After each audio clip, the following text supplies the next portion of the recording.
Hello, तर मी आज बनवलं तर चमचमीत असं सोयाबीन, पण ह्याला ना लागणार तर दही, तर तेच आणण्यासाठी मी गेले होते मार्केटमध्ये. तर मार्केटमध्ये गेल्यावरती एक वस्तू घेतली आणि घरी गेला असं काही होतच नाही. तर त्यासोबत ना मी बऱ्याचशा वस्तू खरेदी केल्या, जसं की मला लागणार ते बडीशोप, त्याचबरोबर मटकी लागणार ते. त्यानंतर मी घेतलं तर सोयाबीनचे पॉकेट, 3 सोयाबीनच्या पॅकेटवरती ना हे भेटलं होतं मला एक बाऊल.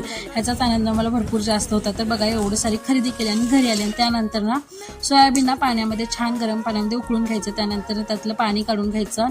त्यामध्ये आपल्याला घालायचं आहे दही, हळद, लाल तिखट, जे काही घरगुती मसाले असतात तर ते घालून घ्यायचं. आणि त्यानंतर ना वरतून थोडंसं मीठ घालून हे सगळं ना मॅरिनेट व्हायला ठेवून द्यायचं. त्यानंतर तुमच्याकडे अद्रक कोथिंबीरची जर पेस्ट असेल ना तर ती देखील घालून घ्यायचं आणि त्याचे व्यवस्थित ना मॅरिनेट व्हायला ठेवायचं. त्यानंतर ना भाजीसाठी लागणारे आपल्याला तेल, त्यानंतर ना थोडीशी जिरे, कांदा घालून ना व्यवस्थित कांदा तेलामध्ये ना परतून घ्यायचा. आणि त्यानंतर ना ही सोयाबीनची भाजी इतकी छान लागते ना, तर तुम्ही देखील नक्कीच टेस्ट करून पाहा.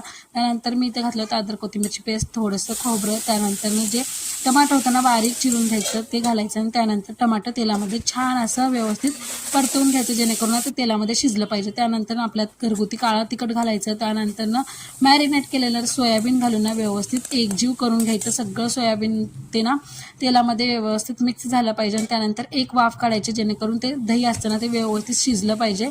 आणि दह्यामुळे छान असं भाजीला तेल सुटतं. थोडून वरतून ना गरम पाणी घालून घ्यायचं, ते देखील एकजीव करून ना 1-2 वाफी काढून घ्यायच्या. भाजी इतकी छान टेस्टी लागते, तुम्ही नक्कीच ट्राय करून बघा. त्यानंतर मी मीठ घातलेलं, त्यानंतर कोथिंबीर घालून भाजी छान अशी शिजून घ्यायची. त्यानंतर मला करायची होती एक भाकरी, कारण सकाळच्या 2 चपात्या होत्या म्हणून मी एकच भाकरी करून घेतली. गरमागरम भाकरीबरोबर एक नंबर सोयाबीनची भाजी लागते, तुम्ही नक्कीच ट्राय करून बघा. त्यानंतर भाकरी केल्या.